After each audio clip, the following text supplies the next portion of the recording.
In the Middle Ages, not all cats lived the same life. Some spent their nights wandering through filthy streets, searching for scraps just to survive another winter. Others slept inside cold barns, surrounded by grain, hay, and rats.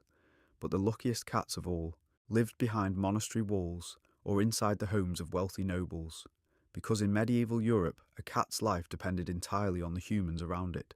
For some people, cats were nothing more than tools. For others, they became symbols of comfort, wealth, and even status. So today, we're going to rank the lives of medieval cats, from rank F, the absolute lowest rank, all the way to rank S, the highest possible rank. And by the end, you'll see just how different life could be for the same animal, depending on where it was born. Rank F, the lowest rank, the stray cat, the worst life a cat could realistically have during the Middle Ages. This cat belonged to nobody. It lived in crowded medieval cities filled with mud, smoke, garbage, and disease. Every morning started the same way. Find food, avoid danger, survive another day. Life inside medieval cities was brutal. The streets were dirty, food was limited, and winters could become deadly very quickly. Most stray cats slept wherever they could. Under wooden carts, inside abandoned cellars, near market walls that still held a little warmth after sunset. But even during the night, danger never disappeared. Stray dogs were everywhere, and humans could be just as dangerous. At certain points during the Middle Ages, cats developed a terrible reputation. Some people associated them with bad luck, witchcraft, or even evil spirits, especially black cats. So many stray cats were chased away, beaten, or killed for no reason at all. Hunger shaped almost every part of this cat's life. It spent hours searching through market waste, hunting rats near storage buildings, or trying to steal tiny pieces of food without being noticed. And even catching rats was dangerous. One bad bite could lead to infection, one illness could mean death. And unlike domestic cats, nobody protected this animal. Nobody treated its wounds. Nobody cared if it survived the winter. When it rained, its fur stayed wet for hours. When temperatures dropped, it simply had to endure it. Every night felt uncertain. Every meal felt temporary. And yet, even these stray cats still played an important role in medieval cities. Without realizing it, they helped control rat populations and reduce food loss. But humans rarely saw them as companions. To most people, they were just dirty street animals. Useful sometimes, disposable the rest of the time. Its entire existence revolved around one thing: survival. And honestly, compared to the next rank, this life barely felt like living at all. Because outside the cities, in the medieval countryside, some cats had something stray cats almost never had: a place to come home to. Rank D, the farm cat. Life was still difficult, but for many medieval cats, this was already a major improvement over rank F. This cat lived on a small farm surrounded by mud, fields, wooden fences, and livestock. Unlike stray cats, farm cats had a clear purpose: protect the food supply. During the Middle Ages, rats were a serious problem. They destroyed grain reserves, spread disease, and ruined entire harvests, so even poor farming families understood the value of keeping cats nearby. Every morning usually began inside the barn. The cat slept in hay piles, near grain sacks, or somewhere warm beside the animals. The smell of straw, wood, and damp earth filled its daily life. Most of the day was spent patrolling the farm. The cat knew where the rats hid: under floorboards, behind barrels, inside dark corners of the barn. And unlike stray cats, this cat ate more regularly, not luxurious meals, usually scraps, milk, bits of meat, or sometimes the rodents it hunted itself. Life was still harsh. Winters were freezing, and during famines, animals always came after humans. But there was one major difference now: this cat mattered. Farmers depended on it. A good hunting cat could protect weeks or even months of stored grain, which meant people had a reason to keep it alive, and that changed everything. This cat still lived a rough life. It dealt with cold weather, parasites, injuries, and dangerous farm work, but it also experienced something stray cats rarely had: routine, stability. Sometimes the children played with it, sometimes they ignored it completely. It depended on the family, But either way, this cat lived with far more security than the animals wandering city streets.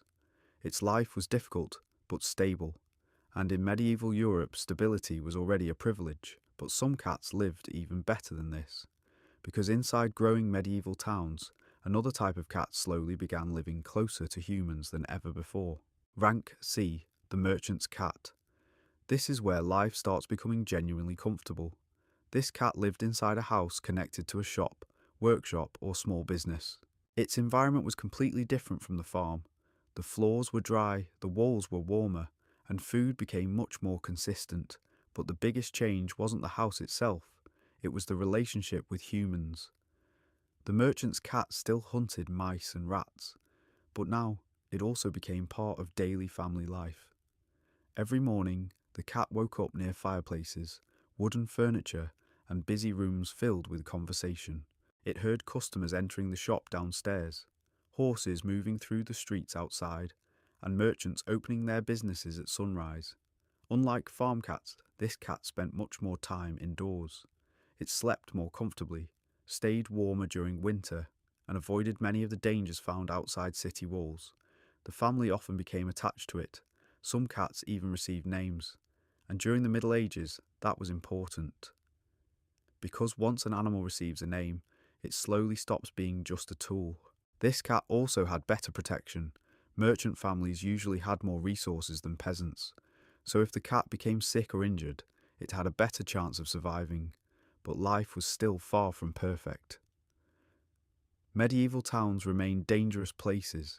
Fires spread quickly, diseases moved through crowded streets, and superstitions about cats still existed, especially during periods of religious fear and panic. Even so, this cat lived far better than the lower ranks. It experienced warmth, routine, and moments of real comfort. For the first time in this ranking, life actually began to resemble companionship. But some cats lived in places even safer than merchant homes, places filled with silence, stability, and protection. Rank B, the Monastery Cat. For many cats in the Middle Ages, this was probably one of the best lives imaginable. Monasteries were unique places, quiet, organised, protected from much of the outside chaos. And most importantly, they stored enormous amounts of food and valuable materials, which naturally attracted rats. So cats became extremely important inside monastery walls. But unlike farms or crowded cities, monasteries offered something rare during the medieval period: consistency. Every day followed almost the exact same rhythm. Early in the morning, monks walked through cold stone hallways while cats wandered through kitchens, libraries, and storage rooms. Some monastery cats even protected ancient manuscripts from rats. Without realizing it, these animals helped preserve books that survived for centuries. Food was usually reliable. There were kitchen scraps, fish remains, warm milk, and shelter during winter. The cat was not treated like royalty, but it was respected, and more importantly, protected. Monasteries were often safer and warmer than ordinary homes. Their thick stone walls trapped heat more effectively, and many cats slept indoors year-round. Violence was also far less common. Many monks viewed cats as calm, clean, and useful animals. Some historical writings even mention monks becoming emotionally attached to their cats, and for a medieval animal, receiving kindness without fear was already extraordinary. Life here was simple, but peaceful. No freezing streets, no constant hunger, no daily fights for survival. This cat spent its days resting near warm kitchens, wandering silent hallways, and hunting the occasional rat. Compared to the lower ranks, its life almost felt luxurious, but even monastery cats could not compare to the final rank. Because at the very top of medieval society, some cats lived lives that looked almost unreal for their time. Rank S, the highest rank, the noble cat, the highest life a medieval cat could realistically achieve. This cat lived inside castles, noble estates, or wealthy aristocratic homes, and immediately everything changed. It slept indoors every night, usually near fireplaces, decorated rooms, or private chambers filled with warmth. Its environment was quiet, protected, and incredibly comfortable compared to the rest of medieval society. Servants cleaned the rooms, food was abundant, and the dangers of ordinary medieval life felt much farther away. Of course, the cat still hunted occasionally, but at this level its role became more social than practical. For wealthy nobles, cats could represent refinement, peace, and comfort. This cat spent long hours resting near windows, wandering through large halls, or sleeping beside members of the household. Some noble women became deeply attached to their cats, especially during long winters inside stone castles. And for the first time in this ranking, this cat experienced genuine affection, not simple tolerance, not usefulness, real affection. And honestly, that contrast says a lot more about medieval humans than it does about the cats themselves. Because throughout history, animals often lived better or worse depending on the wealth, fears, and beliefs of the people around them. Some cats spent their lives starving in dark streets, others lived behind monastery walls or beside wealthy nobles. But no matter the rank, cats slowly became essential to medieval society. Without them, rats would have destroyed food supplies, spread disease even faster, and caused enormous problems across Europe.